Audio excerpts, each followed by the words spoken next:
AMRAMP installation teams are always training, sharpening their skills to ensure quick and efficient installation of a safe and sturdy ramp to improve your mobility. We got our crews sort of facing off on a ramp just for sharpening skills.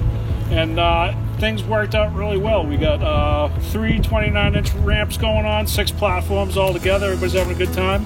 Can't ask for better, and people are learning. We got our franchises going at it. These guys are having fun cranking away, learning from our mistakes. Improvements and mistakes are made behind the scenes before going to a customer's property. So these drills are going to just sort of keep our customers happy by our crew guys not driving 50 miles out of their way without the necessary pieces they need to get Mrs. Smith out of the house for a doctor's appointment that she needed to be at yesterday.